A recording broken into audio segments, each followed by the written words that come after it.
Et bonjour à toutes et à tous, aujourd'hui je vais tout simplement vous parler de pièces de monnaie. J'ai déjà fait 2 vidéos similaires, la dernière date d'il y a plus de 2 mois, et c'est un concept que vous aimez bien, et j'aime beaucoup également faire ce concept. Donc voilà, évidemment on part sur un 3e épisode avec bien entendu des monnaies totalement différentes des précédents épisodes. Mais bref, sur ce, si jamais vous n'êtes toujours pas abonné, bien sûr, n'oubliez pas de le faire, et donc on est parti pour la première monnaie. Lors de la dernière vidéo, on avait terminé avec un denier de Marc-Antoine, et bien ici on va commencer avec un denier de Marc-Antoine. Alors voici la monnaie en question, c'est un denier de Marc-Antoine assez particulier, puisque déjà, on va voir sa tête dessus, ce qui n'est pas le cas de tous les deniers de Marc-Antoine, comme par exemple les deniers des Légions. Mais ici donc on va avoir sa tête, ce qui est quand même assez sympa à avoir, mais surtout le gros avantage de cette monnaie, c'est que c'est une monnaie qui va être très rare. En effet, elle est classée en R3, ce qui veut dire qu'il n'existe qu'entre 200 et 1000 exemplaires dans le monde. Et évidemment, et je suppose que c'est la même chose pour vous, mais j'adore avoir des pièces de monnaie qui vont être très rares. Mais sinon ici, pour la description, sur l'avers, vous pouvez voir la tête de Marc-Antoine, et sur le revers, vous pouvez voir un caducée entre deux cornes d'abondance, et le tout est posé sur un globe. Également pour son atelier, c'est probablement une monnaie qui a été frappée à Corcyre, et elle est classée ici en état TTB. Et pour sa rareté, je vous l'ai dit, elle est classée en R3. Mais après, une chose que j'aime beaucoup par rapport à cette monnaie, c'est tout simplement que c'est une monnaie de Marc-Antoine, et avoir une monnaie de Marc-Antoine, c'est quand même assez sympa, puisque c'est l'un des personnages romains les plus connus du monde, donc c'est pour ça que j'aime beaucoup aussi cette monnaie. Mais bref, maintenant on passe donc à la deuxième monnaie. Ici on est avec un Dupondius de Néron. Comme vous pouvez le voir, on n'est pas sur une monnaie qui va être dans un état incroyable. Malheureusement, elle est quand même assez usée. Ici elle est classée en état TB+. Donc voilà, c'est pas top, mais ça pourrait être pire également. En dehors de ça, c'est une monnaie qui est classée en R2 et c'est une monnaie qui va être assez rare, tout simplement grâce à son revers. En effet, sur le revers, vous pouvez voir un édifice assez particulier qu'on appelle le Macellum. En fait, les Macellum, parce qu'il y en a eu plusieurs, c'était tout simplement des marchés couverts. Et ce Macellum là en particulier, déjà il s'appelait le Macellum Magnum et il servait à vendre du poisson et de la viande. Donc tout simplement c'était un marché couvert et les gens pouvaient se rendre dans ce lieu pour acheter les produits dont ils avaient besoin. Un peu comme on le fait aujourd'hui avec les supermarchés. Malheureusement cet édifice n'existe plus aujourd'hui puisqu'il a été détruit avec le temps et surtout une basilique a été reconstruite par-dessus. Donc il n'en reste que quelques traces. De mémoire il reste un mur et quelques piliers. Donc voilà, c'est quand même assez dommage. Ce que je veux dire ici avec cette monnaie, c'est qu'on a véritablement une image, un petit peu à l'image d'une carte postale, d'une photo, de cet édifice qui a aujourd'hui disparu. Et j'adore avoir ce style de monnaie qui vont représenter directement un lieu qui existe encore aujourd'hui ou qui a tout simplement disparu. Dans le même style, on va avoir ce sesterce d'Antonin le Pieux, et sur le revers, vous pouvez voir la colonne antonine. Alors cette colonne, c'était tout simplement une colonne, c'était un monument, on va dire, qui était ici pour célébrer les Antonins, et notamment Antonin le Pieux, et c'est bien sûr un édifice qui a existé en vrai. Malheureusement, il a été détruit, mais de ce que j'ai pu voir, il reste encore la base, donc voilà, c'est toujours ça, on n'a pas la colonne entière, mais on a quand même une petite partie. Mais donc maintenant on passe à la nouvelle monnaie. Ici on est sur un double antoninien de Tetricus Ier. Et c'est une monnaie honnêtement que je ne connaissais pas du tout il y a encore de ça quelques semaines. Alors voici la monnaie en question. Donc en apparence, c'est tout simplement un antoninien de Tetricus Ier. Et c'est une monnaie qui va être tout à fait normale. Mais en fait il va y avoir une grosse différence au niveau de son poids, puisqu'ici c'est une monnaie qui fait 5 grammes, ce qui veut dire qu'elle fait plus ou moins 2 fois le poids d'un antoninien classique. Et en fait c'est ça qui va faire tout l'intérêt de cette pièce de monnaie, puisque les antoniniens de Tetricus Ier,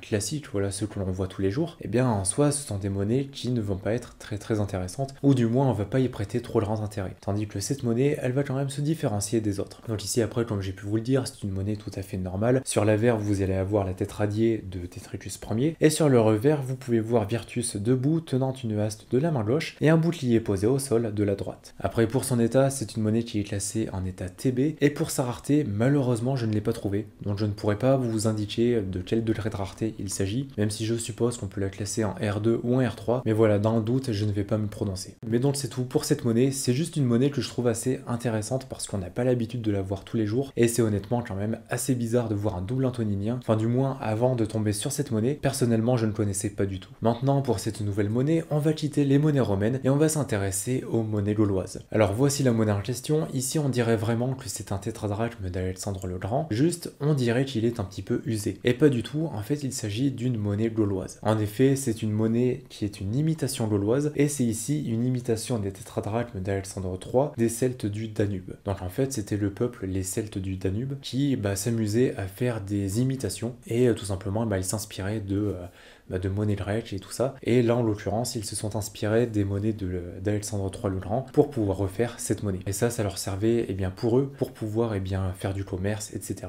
Juste ils se sont inspirés d'autres monnaies pour les faire. Et c'est ça que je trouve quand même assez intéressant par rapport à cette monnaie. On dirait véritablement que c'est une monnaie de Reich, mais pas du tout, puisque c'est plus une monnaie celtique. Après ici pour les caractéristiques, c'est bien sûr une monnaie qui est en argent et elle fait 29 mm de diamètre pour 15,65 grammes. Et pour sa rareté et son état, elle est classée en B+, et en R1, et aussi elle fut frappée aux environs du 2e siècle avant Jésus-Christ. Et dans le même style, on va également avoir cette drachme. Donc ici c'est une drachme imitation de Rhodé, et ça nous provient du sud-ouest de la Gaule, donc des peuples gaulois qui étaient au sud-ouest de la Gaule. Et en fait, une nouvelle fois ici, ils se sont inspirés d'une véritable monnaie de Reich qui existait, et ça a donné du coup cette monnaie qui est une imitation. Après ici, c'est une monnaie qui va être plus rare, elle est ici classée en R2, et aussi ce qui est intéressant avec cette monnaie, c'est que sur l'avers, vous allez avoir une tête qui est complète, et ça c'est quand même assez difficilement trouvable. Et après, je fais quand même une petite parenthèse, mais quand je dis imitation, c'est tout simplement que les Gaulois se sont amusés à imiter des pièces de monnaie de Reich, mais en soi, ça n'empêche pas que ça reste de véritables monnaies gauloises. Et évidemment, de véritables monnaies qui datent de l'Antiquité. Mais bref, maintenant on passe à une nouvelle monnaie, et ici sur une monnaie qui va être quand même beaucoup plus moderne, puisque c'est un quart d'écu de Louis XIV. Alors voici la monnaie en question, on est ici sur un quart d'écu aux 3 couronnes de 1711 Atelier Paris, et comme j'ai pu vous le dire, c'est une monnaie qui date de Louis XIV. Alors si je vous présente cette monnaie, c'est pas par rapport à sa rareté ni à sa qualité, mais en fait c'est uniquement par rapport à son design et surtout par rapport à son type. Comme j'ai pu vous le dire, c'est un quart d'écu aux 3 couronnes, et personnellement, même si je ne collectionne pas les monnaies royales, j'ai toujours voulu avoir un écu aux 3 couronnes. Et donc ici, j'ai pu acquérir un quart d'écu aux 3 couronnes. C'est pas un écu entier, mais c'est toujours ça, j'ai envie de vous dire.